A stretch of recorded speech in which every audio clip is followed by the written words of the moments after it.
very good about the project. It's something that our area needs, and we appreciate your backing in that.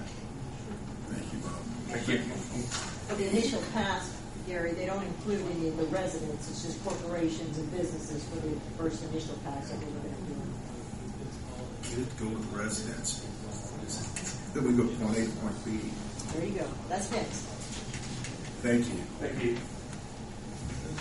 Next on the agenda will be Sharon Hollowell with DCCF, Deer County Community Foundation. She's brought us money, Council. Sorry.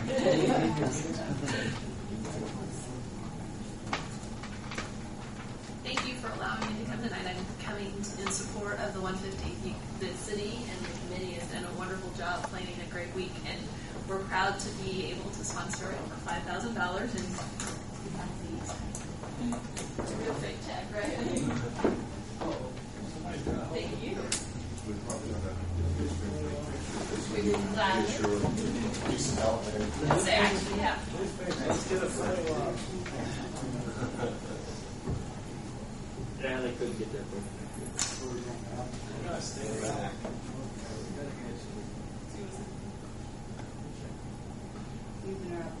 Check up there. That's very important. Is this to the city or to the 150? That's City of Greensburg and the community. oh, All right, ready? you cancel. Now Let's get council. Come on. It's not. It's going to It's the going to the city of Greensburg. to the city, not to the 150.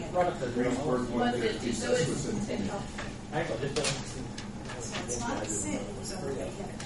Right. Okay. yes, it is going for the 150 celebration. Yes, because it Yes. says it's going to this, and so we need to make sure that's correct. It's not to the city. It is made out to Greensburg 150. We will put Okay. that up out front in minutes. Thank you, Sharon. Thank you very much. It's probably time to run skin empty.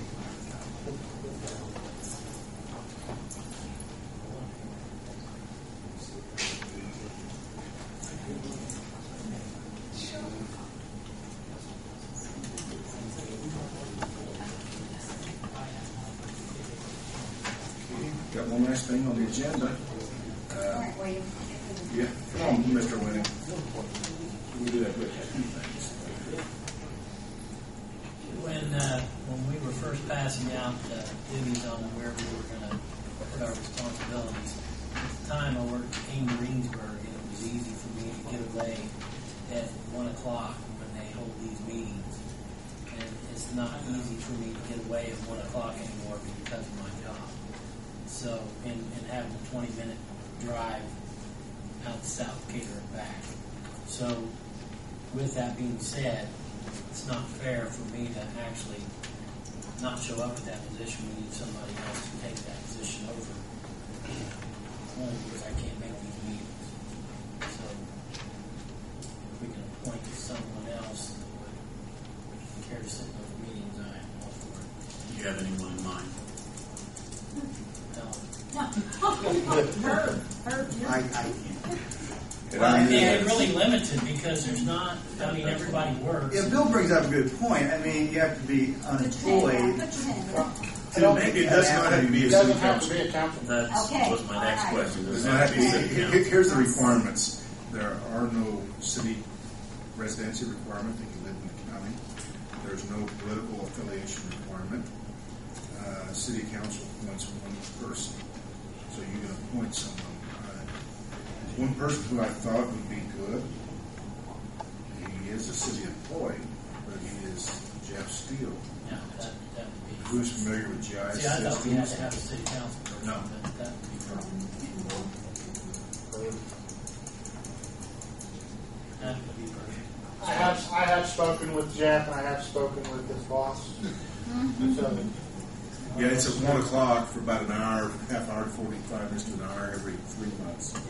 Unless I'd say 8 out of 10 times Jeff is normally there anyway, because it does deal with GIS system and cross information and so on. So I think by losing Bill, unable to do it, working 17 mile down south most of the time, that'd be a good trade. I would have definitely said him if I'd known that it would be anybody else. But And see, everybody, this is a situation, we kind of gravel up here once in a while. It's because we don't rehearse the meetings before we come to it. We open up for discussion with information, and the people discuss it, decide.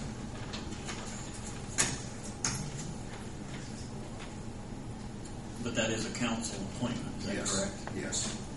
There aren't any mayor's appointments on it.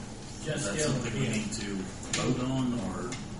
he would be a perfect fit. I'll make a motion. He'd be willing to do it. Is he, and he's already there? Yeah. You talk to him? This just makes him a voting member on the board. Okay, I'll put Jeff Steele's name in nomination then for that position. James Harrison already did. Oh, I'm sorry. I'll second. Okay, any more discussion? Roll call vote, please, Gene. Darrell, Yes. Bill, Yes. Herb, Yes. Jamie, Yes.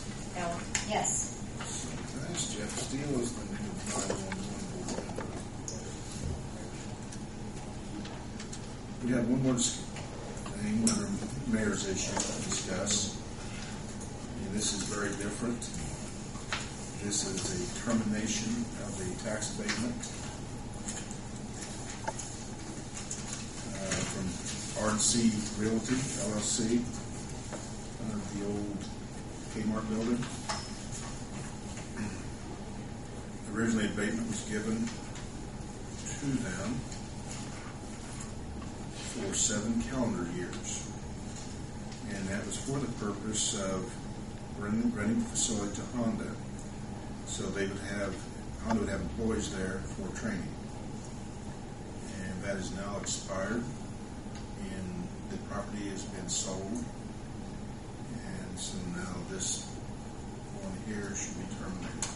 There would still be 08 taxes payable in 09 that would still be under the abatement, but that would be the last year for it.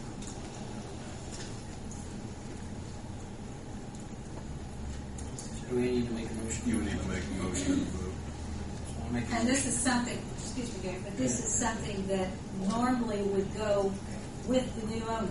Yes, But but is- Honda's not renting it any Right, longer. but it's still, if it goes, doesn't make any difference, it can still go with the new owner. I think what they have intended is a different abatement.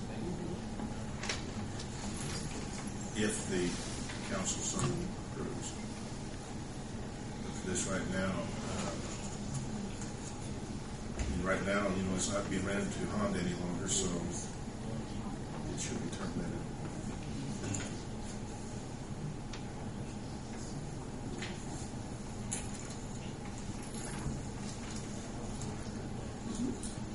Can you make a motion? Do I have a second? Or we have more discussion after the second, if you will, we go ahead with discussion. Second. Discussion, council. You said you've already said something to Rick about this? It doesn't make a difference for it, I it's know. our sales building. I know.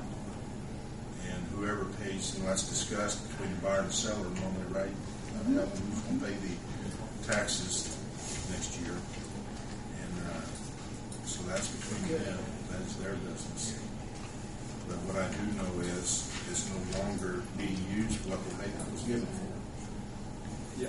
Go ahead, answer. I was just going to say, I mean, that's something, because we've never done that, so that we're doing it correctly without, I think the mayor had indicated earlier that I spoke with Janet Chapwell, she's kind of the specialist in the abatements. You know, she's not in that department anymore. And that's what she said to do. And then after it's done, you just write a courtesy letter to the ex-owner and the new owner. And I think maybe from that, Mayor, if there's an objection to that, if they feel that they have some reason to continue the abatement, then there can be a hearing set for, there's a time frame, it's 30 days, Mayor, but they can present as to why they think the abatement should continue. So my understanding is the reason for the abatement being terminated was that the purpose it was given